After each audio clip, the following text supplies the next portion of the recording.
வணக்கம். Welcome to mister review channel. உங்களுக்கே தெரியும், நம்ம சேனலில் நான் பார்த்த படங்கள் மற்றும் சினிமா சம்மந்தப்பட்ட செய்திகள் தவிர்த்து ஒரு சில அரசியல் சம்மந்தப்பட்ட பதிவுகளும் நம்ம சேனலில் வரும். அப்படி பார்த்துக்கிட்டோன்னா, நாம் இன்றைக்கி பார்க்கக்கூடிய விஷயம் பார்த்துக்கிட்டோன்னா அரசியல் சம்மந்தப்பட்ட செய்தி தான். இது 2026 வருஷம் புதுசாக பார்த்துக்கிட்டோன்னா விஜய் தலைமையிலான தாவேகா அரசு பார்த்துக்கிட்டோன்னா முதலமைச்சராக பதவியேற்று 3 மாதம் பார்த்துக்கிட்டோன்னா ஃபுல்லாக முடிஞ்சிருக்குது. இந்த 3 மாதத்தில் அவங்க பண்ண சில பல நல்ல விஷயங்கள், அவங்க பண்ணின கெட்டதாக பார்த்துக்கிட்டோன்னா எடுத்து சொல்கிறதுக்கு நிறைய நியூஸ் இருக்குது. பாலிமர் நியூஸ் இருக்குது, சன் நியூஸ் இருக்குது, கலைஞர் நியூஸ் இருக்குது, ஜெயா ப்ளஸ் இருக்குது, கேப்டன் நியூஸ் இருக்குது, தந்தி டிவி இருக்குது, அப்படின்னு சொல்லிக்கிட்டே போகலாம். ஆனால் இவங்க பண்ண நல்லதை எடுத்து சொல்கிறதுக்கு ஒரு சில யூடியூபர்ஸ் மட்டும் இருக்காங்க. அதே மாதிரி இந்த ஒரு சில 30-90 நாளில் 3 மாதத்தில் என்னோடய வியூக்கு பார்த்தீங்கன்னா நல்லதாக படுறத மட்டும் நான் பார்த்துக்கிட்டேன் சொல்கிறேன். இது எத்தனை பேர் பார்த்தீங்கன்னா ஏற்றுக்குவீன்னு தெரியல. அவங்க கொண்டு வந்த மாற்றங்கள், அவங்க செய்த நல்லதுகள், அதை பார்த்திங்கன்னா எனக்கு தெரிஞ்சதை சொல்கிறேன். அவங்க கொண்டு வந்த முதல் மாற்றம், நாங்கள் தான் அரசியலில் பார்த்திங்கன்னா பெரிய ஆள், 50 வருஷம் 60 வருஷம் நாங்கள் தான் பெரிய ஆள் அப்படின்ட்டு சொல்லிக்கிட்டு இருந்தேன். 75 வருஷம் பழமையான கட்சியான திமுகவும், 55 வருஷம் பழமையான தாவேகாவையும், 15 வருஷம் பழமையான நாம் தமிழர் கட்சி, இந்த 3 கட்சியுமே பார்த்துக்கிட்டோன்னா தோற்கடித்து கட்சி ஆரம்பித்த 2 வருஷத்தில் பார்த்துக்கிட்டோன்னா ஒருத்தர் 1,74,00,000 சொச்சம், அதாவது 1,75,00,000 1.25 கோடி வாக்குகள் பெற்று 108 இடங்களை வின் பண்ணி தனி பெரும்பான்மை கிடைக்கலனாலும் கூட்டாட்சியில் ஒருத்தர் அதாவது தமிழ்நாட்டோட முதலமைச்சர் இருக்காருன்னா இது கொண்டாந்த மிகப்பெரிய மாற்றங்க. நீங்கள் சொல்லலாம், ஏன் எம்ஜிஆர் பண்ணலையா அப்படின்னு சொல்லலாம். எம்ஜிஆர் பண்ணியிருக்காரு, ஜெயலலிதாவும் பண்ணியிருக்காங்க. ஆனால் எம்ஜிஆர் ஐயா பார்த்துக்கிட்டோன்னா திமுகவில் பார்த்துக்கிட்டோன்னா ஒரு 10 வருஷம் 5 வருஷம் பக்கம் பயணம் செஞ்சுருக்கா. அப்படி ஜெயலலிதாமா பார்த்துக்கிட்டோன்னா அதிமுகவில் 10 வருஷம் பயணம் பண்ணியிருக்காங்க. அதுக்கப்புறம் தான் பார்த்துக்கிட்டோன்னா அவங்க இந்த மாதிரி சாதனைலாம் பண்ணாங்க. ஆனால் எந்த விதமான ஒரு அரசியல் பின்புலமும் இல்லாமல், எந்த விதமான ஒரு இதுவுமே இல்லாமல், முக்கிய குறிப்பு முகம் தெரியாத வாக்காளர்கள், முகம் தெரியாத போட்டியாளர்கள், முகம் தெரியாத வேட்பாளர்களை வச்சுக்கிட்டு 108 இடங்கிறது, அதுவும் 1,75,00,000 வாக்குங்கிறது நம்ப முடியாத ஒன்றுங்க. தமிழ்நாட்டு மக்கள் பார்த்துக்கிட்டோன்னா அவங்க யாருனே தெரியாது. அமைச்சர் யார், அந்த தொகுதியில் நிற்கிறவர் யார், அவர் பேர் என்ன, அவர் கருப்பா சிவப்பா குட்டையா நெட்டையா ஒல்லியா குண்டா எதுவுமே தெரியாமல் விஜய் அப்படிங்கிற ஒரே ஒரு முகத்துக்காண்டி ஓட்டு போட்டிருக்காங்க. அந்த ஒரு முகத்துக்காண்டி ஓட்டு போட்டி குறைஞ்சபட்சம் 108 தொகுதியில் வின் பண்ணியிருக்காங்கன்னா இதை விட பெரிய மாற்றம் வேறு எதுவுமே இல்லைங்க. அதுக்கப்புறம் அவர் கரூருக்கு ஒரு 41 உயிர்கள் பலியானுச்சு. நம்ம ஊர் கரூர், என் ஊர் கரூர். அந்த ஊருக்கு பார்த்திங்கன்னா 41 உயிர்கள் பார்த்துக்கிட்டா இழந்தாங்க. அந்த 41 உயிர்கள் பார்த்தீங்கன்னா இழந்தாலும் அவங்களுக்கு பார்த்துக்கிட்டோன்னா அவர் மனதார பார்த்துக்கிட்டோன்னா மனமுருகி அவங்களுக்கெல்லாம் பார்த்துக்கிட்டோன்னா அவரால் முடிஞ்ச அஞ்சலியை செலுத்திட்டு அவங்க இந்த குடும்பத்துக்கு பார்த்துக்கிட்டோன்னா அரசு வேலையை கொடுத்தாங்க. ஆனால் அந்த அரசு வேலையை எப்படிலாம் தடுக்க முடியும் அப்படின்ட்டு ஒருத்தவங்க எப்படிலாம் தடுப்பாங்க, எப்படிலாம் பார்த்தா நல்லது செஞ்சால் தடுப்பாங்க அப்படின்ட்டு ஒரு கட்சியை பார்த்தா அம்பலப்படுத்தியிருக்காங்க. நல்லது பண்ண வந்தவன் யார், கெட்டது பண்ணவன் வந்த யார் அப்படிங்கிறத காட்டியிருக்காங்க. அது ஒரு மாற்றம். அதுக்கப்புறம் பார்ட்டி ஃபண்ட், எல்லா கட்சியுமே வாங்குகிற பார்ட்டி ஃபண்ட் அப்படிங்கிறத அறவே ஒழிச்சிருக்காங்க. பார்ட்டி ஃபண்டுனாலே பார்த்துக்கிட்டோன்னா இது எல்லா ஆட்சியும் நடக்கிறது தான், வைக்கிறது தான், புதுசாக சொல்கிற மாதிரி இருக்குது அப்படின்னு சொல்கிறத இந்த ஆட்சி வந்ததுக்கப்புறம் பார்ட்டி ஃபண்டே எங்களுக்கு வேணாம், நீங்கள் பார்ட்டி ஃபண்டே தர வேணாம், நீங்கள் இப்போ நீங்கள் கொடுக்குற அவங்க எல்லாமே சரியாக இருந்து அந்த இடத்துல பார்த்தோன்னா உங்களுக்கு தேவைன்னா நீங்கள் தாராளமாக உங்களை தொழிலை பண்ணலாம், அதுக்கான பார்ட்டி ஃபண்ட் நாங்கள் எதுவுமே வாங்க மாட்டோம் கேட்க மாட்டோம் அப்படின்ட்டு பார்ட்டி ஃபண்டை ஒழிச்சிட்டு இன்றைக்கி பார்த்துக்கிட்டோன்னா ஒரு அரசு நிறந்துக்கிட்டு இருக்குன்னா அது தாவேகா மட்டும்தான். லஞ்சம் வாங்கினா கொடுக்க முடியாதுன்னு சொல்லுங்கள் அப்படின்னு சொல்கிறதுக்கே பார்த்துக்கிட்டோன்னா ஒரு தனி கெத்து வேணும், ஒரு தனி ஸ்ட்ரென்த்து வேணும், தனி தைரியம் வேணும். அந்த தைரியத்தை பார்த்துக்கிட்டோன்னா விஜய் கொடுத்துருக்கா. அப்படி உங்கள்கிட்ட யாராச்சும் லஞ்சம் கேட்டால் கொடுக்க முடியாது, இது எங்கள் அண்ணாச்சு, எங்கள் தம்பியாச்சு, என் புள்ளாச்சு அப்படின்னு தைரியமாக சொல்லுங்கள் அப்படின்னு சொன்னது மட்டும் இல்லாமல் அது இன்றைக்கி வரைக்கும் செஞ்சுக்கிட்டே இருக்கார். எத்தனை பேர் வந்து பார்த்துக்கிட்டனா அதை வந்து பார்த்துக்கிட்டனா நடைமுறைப்படுத்தாங்கன்னு தெரியல. ஆனால் தொடர்ந்து அவங்க கொடுக்கப்பட்ட அந்த எண்ணுக்கு வந்து பார்த்துக்கிட்டனா புகார்கள் போய்கிட்டே தான் இருக்குது. அதை வந்து பார்த்துக்கிட்டனா முடிஞ்ச அளவுக்கு நிவர்த்தியம் பண்ணிக்கிட்டு இருக்காங்க. ஆதாரப்பூர்வமாக நிரூபிச்சிருந்தா அதை உடனுக்குடன் வந்து பார்த்துக்கிட்டனா அப்பைக்கு வந்து பார்த்துக்கிட்டனா சால்வ் பண்ணி ஆளுங்களை மாற்றுறது, ஆளுங்களை தூக்குறதுன்ட்டு லஞ்சம் வாங்குறதுக்கே பயப்படுறாங்க. இன்றைக்கி லஞ்சம் வாங்குகிற ஆளுங்களாம் வந்து பார்த்துக்கிட்டனா இன்னொரு 5 வருஷத்துக்கு வந்து பார்த்தா வாங்கவே கூடாது அப்படின்ட்டு நினச்சிட்டுங்க. இன்றைக்கி வந்து பார்த்துக்கிட்டனா ஒரு மீம் ஒன்று பார்த்தேன். புது மாப்பிள்ளை வந்து பார்த்துக்கிட்டனா கவர்மெண்ட் ஆஃபீஸர்னு சொன்னால் எனக்கு மாப்பிள்ளை வேணாம் அப்படின்னு பொண்ணுங்க சொல்கிறாங்க. ஏன்னு கேட்டால் அம்மா இது தாவேக்கா ஆச்சு, லஞ்சமெல்லாம் வாங்க முடியாது அப்படின்னு சொல்கிறாங்க அப்படின்ட்டு ஒரு மீம் பார்த்தேன். எனக்கு அது பார்த்த உடனே பரவாயில்லையே இந்த அளவுக்கு வந்து பார்த்தா டெவலப் ஆகிருக்கு அப்படிங்கும்போது ரொம்ப சந்தோஷமாக இருந்துச்சு. லஞ்சத்தை வந்து பார்த்துக்கிட்டனா மேக்ஸிமம் ஒழிச்சிருக்காங்க. அதே மாதிரி மதுவிலக்கில் வந்து பார்த்துக்கிட்டனா மதுபான கடைகளில் வாங்கிக்கிட்டனா 10 ரூபா பாட்டிலுக்கு 10 ரூபா அப்படிங்கிறத முழுக்க உடைக்கல, முழுக்க குறைக்கல, 60% குறைச்சிருக்காங்கன்னு சொல்லலாங்க. 60% குறைச்சிருக்காங்க. அதுக்கு வந்து பார்த்துக்கிட்டனா வாங்காமலாம் இல்லை, இன்னும் வாங்கிட்டு தான் இருக்காங்க சில பல கடையில். ஆனால் பல கடைகளில் வாங்குறதில்ல. அதான் 100க்கு 60% குறைச்சிருக்காங்க. அதையும் வந்து பார்த்தா குறைக்கிறதுக்கு இந்த அரசு வந்து பார்த்தா தீவிரமாக முயற்சிகள் எடுத்துக்கிட்டு இருக்குது. அதை வந்து பார்த்துக்கிட்டனா விக்னேஷ் வந்து பார்த்துக்கிட்டனா அமைச்சர், அந்த துறையோட அமைச்சர் வந்து பார்த்தீங்கன்னா விக்னேஷ் சார் வந்து பார்த்துக்கிட்டனா சூப்பராகவே வந்து பார்த்தீங்கன்னா பண்ணிக்கிட்டு இருக்கா. அப்படி அவரோட செயல்பாடு வந்து பார்த்தீங்கன்னா ஒவ்வொன்றுமே வந்து பார்த்துக்கிட்டனா கைத்தட்டுற மாதிரி தான் இருக்குது. அப்புறம் தொழில்துறையில் வந்து பார்த்துக்கிட்டனா அமைச்சர் கீர்த்தனா, மாண்புமிகு அமைச்சர் கீர்த்தனா இளம் வயதுங்க. அதாவது சொல்லப்போனால் இளம் வயசு சொல்லலாம் பார்த்தீங்களா, ரொம்ப இளம் வயசு 28 வயசு இருக்குன்னு நினைக்கிறேன். அப்படி தான் சொன்னாங்கன்னு நினைக்கிறேன். ஸோ அதனால் அவங்க வந்து பார்த்துக்கிட்டனா பெரிய முதலீட்ட வந்து பார்த்தீங்கன்னா இருக்கிறாங்க. இதே வேறு கட்சியாக இருந்தால் ஆட்சி அமைஞ்ச 3 மாதத்தில் இந்நேரம் குறைஞ்சபட்சம் ஒரு 20 டைம் வந்து பார்த்தீங்கன்னா வெளிநாடு போயிருப்பாங்க. ஆனால் இவங்க எனக்கு தெரிஞ்சு 2 டைம் போன மாதிரி ஞாபகம் இருக்குது. 2 டைம் தான். ஆனால் நிறைய முதலீடு வந்து பார்த்தீங்கன்னா கவர்ந்துருக்காங்க. நிறைய முதலீடுக்கான ஒப்பந்தங்களும் வந்து பார்த்திங்கன்னா போடப்பட்டிருக்குது. அப்படிங்கும்போது அவங்களோட செயல்பாடுகளும் வந்து பார்த்திங்கன்னா இந்த 3 மாதத்தில் வந்து பார்த்துக்கிட்டனா கவனிக்கத்தக்க படியாகவும் இருக்குது, பாராட்டும் படி விதமாகவும் இருக்குது. அதுக்கப்புறம் மின்சாரத்துறையில் வந்து பார்த்துக்கிட்டனா மாண்புமிகு சிடிஆர் நிர்மல்குமார் சார் வந்து பார்த்துக்கிட்டனா சோலாருக்கெலாம் வந்து பார்த்துக்கிட்டனா ஃபஸ்ட் வந்து பார்த்தீங்கன்னா பார்ட்டி பண்ணி கேட்டுருந்தாங்க. 1 லட்சம், அதாவது ஒரு நிறுவனம் வந்து பார்த்துக்கிட்டனா சோலார் அமைக்கிற மாதிரி இருந்தால் மினிமம் 20 lakhs 20 லட்சத்துலேருந்து 30 லட்சம் வரைக்கும் பார்த்தா கமிஷன் கேட்டுருந்தாங்க. அந்த கமிஷனை இன்றைக்கி அறவே ஒழிச்சிட்டாங்க. நீங்கள் வந்து பார்த்தீங்கன்னா தாராளமாக உங்களோட விண்ணப்பங்கள் சரியாக இருந்தால் நீங்கள் தாராளமாக வந்து பார்த்தா சோலார் அமைக்கலாம், உங்களுக்கு எந்த விதமான இதுவும் கிடையாது அப்படின்ட்டு அதுக்கு வந்து பார்த்துக்கிட்டனா முடிச்சுட்டு நம்ம அமைச்சர் ராஜ்மோகன் ஒரு இது சொல்லிப்பா. அப்படி அலிபாபா 47 பார்த்துருக்கோம், ஆனால் பீஸ் கேரியர் திருடர்களை வந்து பார்த்தீங்கன்னா இப்போ தான் முதல் முறையாக பார்க்குறோன்னு சொன்னதை அதையும் வந்து பார்த்துக்கிட்டனா கண்டுபிடிச்சி இப்போ வந்து பார்த்துக்கிட்டனா மேக்ஸிமம் வந்து பார்த்தா கரண்ட் வந்து பார்த்தா எங்கேயுமே கட் ஆகாமல் போயிட்டுருக்குது அப்படிங்கிற ஒரு இது வந்து பார்த்தீங்கன்னா நான் பார்த்துருக்கேன்.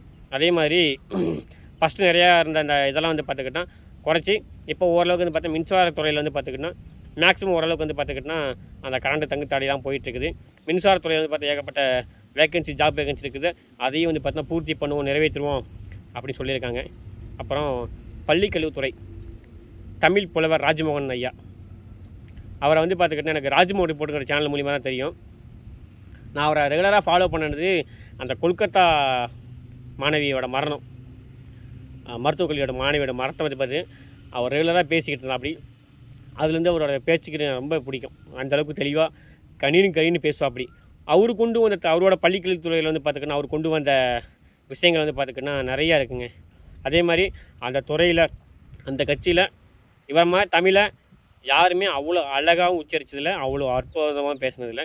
பள்ளிக்கல்வித்துறையில் வந்து பார்த்துக்கிட்டனா அவங்க என்னென்ன செயல்பாடு கொண்டு வர போகிறாங்க, பள்ளிக்கல்வித்துறையில் வந்து பார்த்தீங்கன்னா இந்த அளவுக்கு வந்து பார்த்தீங்கன்னா நாங்கள் இது பண்ண போகிறோம் அப்படிங்கிறத அவங்க சூப்பராக கொண்டு வந்திருக்காங்க. அவரோட செயல்பாடுமே வந்து பார்த்துக்கிட்டனா சூப்பராகவே இருக்குது. அடுத்தது அறநிலையத்துறை விக்னேஷ் சார், நம்ம திருச்சிக்கார் தான், ஸ்ரீரங்கக்கார். முள்ளால் எடுக்கணும்னு சொல்லுவாங்க. அதே மாதிரி இவர் வந்து பார்த்துக்கிட்டனா ஒரு பிராமினர் அப்படிங்கிறதுக்காண்டியே வந்து பார்த்துக்கிட்டனா ஏகப்பட்ட இது அது எப்படி வந்து பார்த்தீங்கன்னா நீங்கள் ஒருக்கு தரலாம், ஒருக்கு வந்து இது தரலாம் அப்படின்ட்டு ஒரு இது வந்துச்சு. முள்ளால் தான் எடுக்கணும்.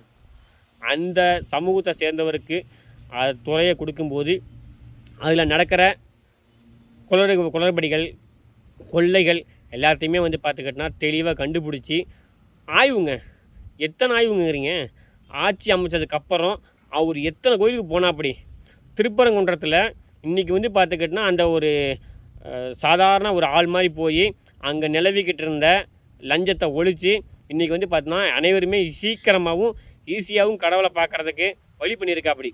எல்லா கோயிலுக்குமே வந்து பார்த்தா போயிருக்காப்படி.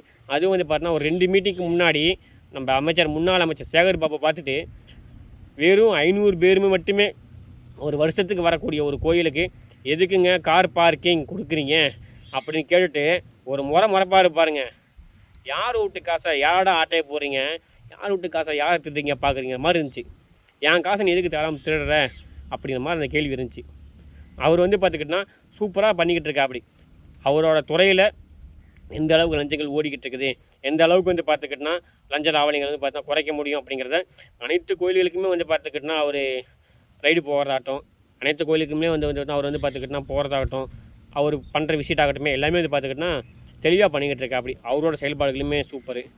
நம்ம கனிம வளத்துறை அமைச்சர் பிரபு டிகே பிரபு நம்ம காரைக்குடிக்கார், அவரும் வந்து பார்த்துக்கிட்டனா ஆட்சி ஆரம்பித்ததுக்கப்புறம் நைட்டு 2 மணிக்கு 3 மணிக்கெலாம் வந்து பார்த்துக்கிட்டனா இது போட்டா அப்படி ரோந்து போனால் அப்படி இது பண்ணா அப்படி அவரோட துறையில் வந்து பார்த்துக்கிட்டனா அவர் போட்ட எஃபெக்ட்னால் இன்றைக்கி வந்து பார்த்தீங்கன்னா கர்நாடகா அரசு வந்து பார்த்துக்கிட்டனா ஐயா சாமி உங்களே வச்சா நாங்கள் வந்து பார்த்தா பொழப்பு போட்டிக்கிட்டு இருக்கோம், தயவு பண்ணி கொஞ்சம் கைமூலத்தை வந்து பார்த்தா எங்களுக்கு கொடுங்க, மற்ற ஊருக்கு கொடுக்கறீங்க பரவாயில்ல கொஞ்சம் கொடுங்க அப்படின்ட்டு நம்மக்கிட்ட கையேந்திக்கிட்டு இருக்காங்க. அவங்க ஊர் இந்த செழிப்பாக தான் இருக்குது. அவங்க ஊரில் இல்லாத மலையா, அவங்க ஊரில் இல்லாத பாறையா கல்லா அதை விட்டு போட்டு இங்கேருந்து கொண்டு போகும்போது எத்தனை லட்சம் கோடியை வந்து பார்த்துக்கிட்டனா இந்த மாதிரி இருந்திருப்பாங்க. நம்ம இயற்கை வளத்தை அழிச்சிட்டு அதர் ஸ்டேட்டை வந்து பார்த்துக்கிட்டா நம்ம காப்பாற்றிக்கிட்டு இருக்கோம். அதை வந்து பார்த்தா குறைச்சிருக்காங்க. 3 மாதத்துக்கு வந்து பார்த்துக்கிட்டனா இனி அது தேவையில்லை போகாத மாதிரி ஒரு ஆர்டர் போட்ட உடனே அந்த ஸ்டேட்லாம் கதறுது இன்றைக்கி. அப்புறம் நம்ம விளையாட்டுத்துறை அமைச்சர் ஆதவ அர்ஜுனா சார், அவர் சொல்லணும்னா வச்சுக்கலேன் விளையாட்டுத்துறையில் என்னென்ன கொண்டு வரணும் அப்படிங்கிறத விளையாட்டுத்துறை மாணவருக்கு வந்து பார்த்தீங்கன்னா போயிட்டு அந்த ஸ்டேஜில் இருக்க அந்த ஸ்கூலில் இருக்க அந்த வீதியிலே தங்கியிருக்காங்க. அது கூடயுமே வந்து பார்த்தீங்கன்னா சூப்பராக ஜாலியாக விளாண்டுக்கிட்டு அவங்களோட குற்றங்களை கேட்டு அறிஞ்சிக்கிட்டு அதே மாதிரி அவரோட துறைக்கு என்னென்ன வேணுங்கிறதையும் சிறப்பாக பண்ணிக்கிட்டு இருக்கா. அப்படி எல்லாத்துக்கும் மேலே சமூக நீதி அமைச்சர் வன்னியரசுங்க, அதாவதுங்க ஒருத்தனுக்கு கொட்டை தான் வந்து பார்த்துக்கிட்டனா கொட்டு வாங்கினதுக்கு தான் அதோட வழி தெரியுங்கிற மாதிரி அந்த சமூகத்துலேருந்து வந்தவனுக்கு தான் அந்த சமூகத்தோட வழி தெரியும் அப்படிங்கிறத இதை விட யாராலும் சொல்ல முடியாதுங்க. பிற்படுத்தப்பட்ட வகுப்புலேருந்து ஒருத்தர் வந்தவர் அந்த துறை மூலியமாக வந்து தன்னோட மக்களுக்கு எந்த மாதிரி இதெல்லாம் கொடுக்கணும் அப்படின்ட்டு நரிக்குறவர்களுக்கு வந்து பார்த்துக்கிட்டோம் உடனுக்குடனே வந்து பார்த்தா பட்டா வழங்காட்டும் அவங்க சமூகம் சார்ந்த விடுதிகளாக வந்து பார்த்துக்கிட்டோம் போயிட்டு ஆய்வு செஞ்சு இவங்களுக்கு ஏன் சோறு தர மாட்டேங்கிறீங்க, இந்த அளவுக்கு வந்து பார்த்தீங்கன்னா கட்டுமான சாப்பாடு கொடுக்குறீங்க, உங்களுக்கு ஏன் இந்த அளவுக்கு தரீங்க அப்படின்ட்டு ஆய்வு பண்ணி அங்கே ரெய்டு விடுறதாகட்டும். அதே மாதிரி மலை கிராமங்களுக்கெல்லாம் போய் வந்து பார்த்துட்டு அங்கே உடனுக்குடனே பார்த்தோன்னா ஏற்பாடு பண்ணுறதாகட்டும். அவரோட செயல்பாடுகளே தனித்துவமாக தெரியுதுங்க. அண்ணன் திருமாவளவன் கண்டெடுத்த முட்டில் ஒரு ஒன்று. இதுக்காண்டியே வந்து பார்த்துக்கிட்டோன்னா திருமாவளவன் சாருக்கு நம்ம கோயில் கட்டி கும்பிடணும். ஏன்னா இந்த மாதிரி ஒரு நல்ல அமைச்சராக நமக்கு வந்து பார்த்தீங்கன்னா அடையாளப்படுத்தி கொடுத்துருக்கா. அப்படி இந்த மாதிரி ஒரு நல்ல அமைச்சரை வந்து பார்த்துக்கிட்டோன்னா தேர்தல் நிப்பாட்டுறதுக்கே வந்து பார்த்தீங்கன்னா அவருக்கு வந்து பார்த்தீங்கன்னா ஒரு மிகப்பெரிய நன்றிகள் சொல்லணும். அவரோட செயல்பாடு வந்து பார்த்திங்கன்னா அந்த இன மக்களுக்கு வந்து பார்த்துக்கிட்டோன்னா தெரியும் நம்மளை வந்து பார்த்தீங்கன்னா இந்த அளவுக்கு அடிமைப்படுத்திருக்காங்க கொடுமைப்படுத்திருக்காங்க. அப்படிங்கும்போது அந்த இடத்துலேருந்து வந்தவங்களுக்கு இவரோட செயல்பாடுகள் பார்க்கும்போது சூப்பருங்க. அதாவது சொல்லுவாங்கள்ல அடுத்த காமராஜ் யாருன்னு தெரியாது எனக்கு, ஆனால் அடுத்த கக்கன் யாருன்னா கண்டிப்பாக நம்ம வன்னியர் சார் சொல்லலாம். அந்த அளவுக்கு நேர்மையாக திறமையாக எல்லாத்துக்குமே வந்து பார்த்துக்கிட்டோன்னா அரவணைச்சி அர்ப்பணிப்பாக எல்லாத்தையுமே வந்து பார்த்து அனுசரித்து போய்கிட்டுப்படி அவரோட செயல்பாடுகள் வந்து பார்த்துக்கிட்டோன்னா சூப்பராகவே இருக்குங்க. ஏன்னா இதை வந்து பார்த்தீங்கன்னா யாருமே சொல்ல மாட்டாங்க, சில பேர் சொல்ல மாட்டாங்க. அவரோட செயல்பாடுகள் வந்து பார்த்தீங்கன்னா அற்புதமாக இருக்குது. அதுக்கப்புறம் காவல்துறையில் வந்து பார்த்துக்கிட்டோன்னா நிறைய மாற்றங்கள். ஃபஸ்ட்லாம் வந்து பார்த்தீங்கன்னா ஒரு போலீஸ் துறையில் வந்து பார்த்துக்கிட்டோன்னா ஈஸியாக லஞ்சம் வாங்கிட்டாங்க. இன்றைக்கி வந்து பார்த்துக்கிட்டோன்னா அதையும் வந்து பார்த்துக்கிட்டோன்னா குறைச்சிருக்காங்க. சிங்கப்பெண் சிறப்பு திட்டம் வந்து பார்த்தா கொண்டாந்துருந்தாங்க. அதுவும் வந்து பார்த்தீங்கன்னா இன்றைக்கி தமிழ்நாட்டில் நல்லா போய் மூவ்மெண்ட்டாக இருக்குது. கவனிச்சிங்களா லாஸ்ட்டு ஒரு 30 நாளாக எனக்கு தெரிஞ்சு அதிகமான பாலியல் வன்கொடுமை கேஸ் வந்து பார்த்திங்கன்னா அதிகமாக பதிவாகலை. இதுவே வந்து பார்த்தா ஒரு சின்ன மாற்றம் தான். அதுக்கப்புறம் தமிழ்நாட்டில் வந்து பார்த்தோன்னா நாங்கள் யாருமே எங்களை விட்டு ஆளுங்களே இல்லை அப்படின்னு சொல்லிக்கிட்டு தெரிஞ்சவங்கள நீங்கள் கூப்பிட உட்காருங்க அப்படின்ட்டு அவங்கள உட்கார வச்சுட்டு நாங்களும் வந்து பார்த்தோன்னா இது பண்ணுறோம் அப்படின்னு தமிழ்நாட்டை ஆண்டுக்கிட்டு இருக்காங்க. அதே மாதிரி அண்டை நாடுகளே வந்து பார்த்துக்கிட்டிங்கன்னா சண்டை போட்டுக்கிட்டு இருக்கும்போது, சண்டை போட்டு பேச்சுவார்த்தை மூலியமா போகலாம் போகுது, பக்கத்து மாநிலம் தானே, நான் போய் அதை பேசி பார்க்குறேன் ஒரு முதல்வர் சொல்கிறதுக்கே வந்து பார்த்துக்கிட்டிங்கன்னா தனி தைரியம் வேணுங்க. அதை வந்து பார்த்துக்கிட்டா நம்ம சிஎம் சாரும் அதை எடுத்திருந்தாப்படி, அதுவும் வந்து பார்த்தா ஒரு நல்ல முயற்சி. ஆனால் தோல்வி அடைஞ்சிச்சு. ஆனால் அப்படி எடுக்கிறதுக்கே வந்து பார்த்தா ஒரு தைரியம் வேணும். அதுவும் வந்து பார்த்தா ஒரு நல்ல மாற்றம் தான். இதே மாதிரி நிறைய சொல்லிக்கிட்டே போகலாம். இப்போ கிட்டத்தட்ட பார்த்தா ஒரு 1000 ஏசி பஸ் வந்து பார்த்தா வாங்கியிருக்காங்க. அதையும் வந்து பார்த்துக்கிட்டிங்கன்னா கொண்டு வந்துடுவாங்க. அதோட செயல்பாடுகள் எப்படி இருக்குன்னு பார்க்கணும். அப்புறம் விளையாட்டுத்துறையில் வந்து பார்த்தா நிறைய எக்யூப்மெண்ட்ஸ் வந்து பார்த்தீங்கன்னா புதுசாக கொண்டாடுறாங்க. பழைய திட்டங்கள் வந்து பார்த்தோன்னா அப்படியே செயல்படுத்தப்படும் அப்படிங்கிறத வந்து பார்த்துக்கிட்டிங்கன்னா சொல்லியிருக்காங்க. முக்கியம் அம்மா உணவகம், எத்தனை பேர் அதை மறந்தீங்க? எத்தனை பேர் அங்கே சாப்பிட்ருக்கீங்க? அதோட இதை புதுப்பித்து இன்றைக்கி வந்து பார்த்துக்கிட்டா அதோட வருவாய் ஈட்டியிருக்காங்க. அதோட வருவாய் வந்து பார்த்தா ரொம்ப இம்ப்ரூவ்மெண்ட் ஆகிருக்குது. இதுவே வந்து பார்த்தா மிகப்பெரிய மாற்றம் தானே. அம்மா உணவகத்தை மூடாமல் அப்படியே கொண்டு போகிறதே வந்து பார்த்துக்கிட்டிங்கன்னா இவங்க பண்ணதுலேயே மிக சூப்பரான சட்டம்னா அம்மா உணவகத்தை புதுப்பிச்சு கொண்டு போகிறதுங்க. இது எத்தனை பேர் நோட் பண்ணாங்கன்னு தெரியல. அம்மா உணவகங்க. இப்போ இதே டிஎம்கே அரசாக இருந்தால் கண்டிப்பாக இது நேரம் முடங்கியிருக்கும். ஆனால் இதை அவங்க எந்த விதமான பார்சாலிட்டியும் பார்க்காம, ஈகோவும் பார்க்காம எல்லாத்தையுமே வந்து பார்த்துக்கிட்டிங்கன்னா அப்படியே நல்ல திட்டங்கள் அப்படி கொண்டு போகிறது இது ஒரு மாற்றம். அப்புறம் எந்த முயற்சியுமே செய்யாதது, ஆட்சி பொறுப்பேற்ற உடனே முக்கியமான தலைவர்கள் வந்து பார்த்தா போய் சந்தித்து அவங்கக்கிட்ட வாழ்த்து பெற்றது வந்து பார்த்துக்கிட்டிங்கன்னா அது ஒரு மாற்றம் தான். இதை பார்த்துட்டு பாண்டிச்சேரியில் செஞ்சார். அதுவும் வந்து பார்த்தா ஒரு மாற்றமாக தான் இருந்துச்சு. இப்படி சொல்லிக்கிட்டே போகலாம். நிறைய மாற்றங்கள் வந்திருக்குது. இன்னமும் நிறைய மாற்றங்கள் நல்லது நிறைய நடக்கும் அப்படிங்கிறத நான் நம்புகிறேன். அதே மாதிரி விவசாயத்துறையிலையும் வந்து பார்த்துக்கிட்டிங்கன்னா கரும்புக்கு வந்து பார்த்துக்கிட்டிங்கன்னா ரேட் ஏற்றிருக்காங்க. நெல்லுக்கு வந்து பார்த்தா ரேட் ஏற்றிருக்காங்க. இதுவும் வந்து பார்த்தோம் நல்ல இன்சில் தான். கரும்பு டன்னேஜ் குறைஞ்சிருக்குது அப்படிங்கிறத வந்து பார்த்துக்கிட்டிங்கன்னா தெளிவாகவே தெரியுது.